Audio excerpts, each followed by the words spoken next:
I'm doing Only Murders in the Building, Season 1, Episode 3, How Well Do You Know Your Neighbors?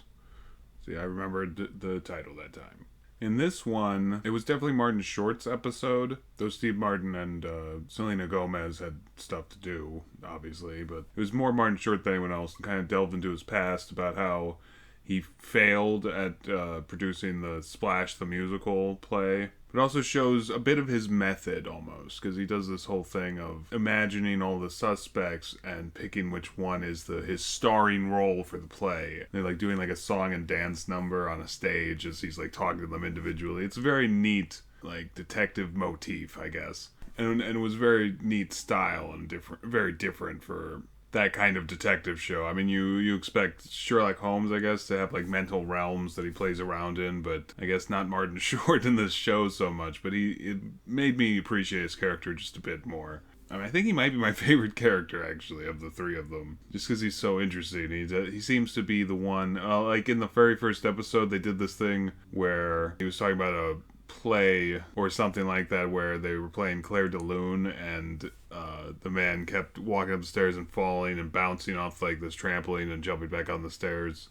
And I think that's kind of a metaphor for how he sees his reality, so to speak. How Martin Short is always trying to get up the stairs. He's trying to get to the top of the stairs and be successful or whatever. But he never quite gets there, but he's always bouncing back. You know, he's always bouncing back to try again, so to speak. And that's shows just how resilient he is and just how, I guess, hopeful he is. And his whole identity is built on hope in a lot of ways. And while he's trying to get money from Nathan Lane, who's a guest star in this and also lives in their building, but he was one of his investors back in the day. He's one of the people who invested in Splash for Martin Short. But while he's doing that and trying to get money and not lose his apartment, essentially, Steve Martin and Selena Gomez are following up on the lead that Martin Short determined from his mental stage thing. But that turns out to be a red herring, like I was talking about in the last one, except I'm not sure if it was or not, just because he says he faints the moment he sees a sight of blood, but as he was saying that, Steve Martin still had some blood on his nose. So I'm thinking like maybe that was a lie,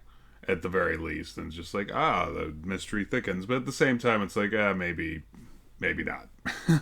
And Steve Martin even said something about it afterwards, but not about the blood. Just that, like, I can spot an actor, and he was definitely acting. Again, I don't know if that's true. The mystery is slowly revealing itself. This one definitely wasn't as funny as the last two episodes. I mean, the last episode wasn't as funny as the first episode. But I wonder if it's kind of slowly drifting away from that to become like a full-on like mystery filled with intrigue.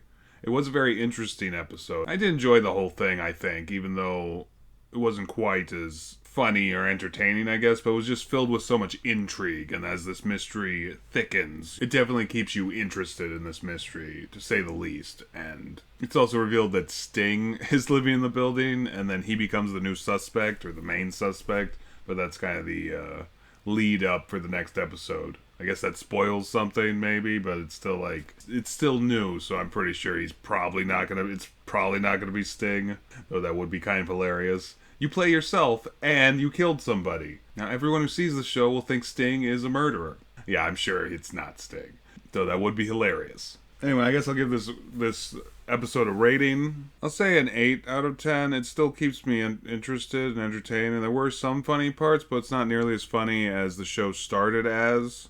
And the best parts were probably Martin Short considering people in his mind and with them all on the stage and everything.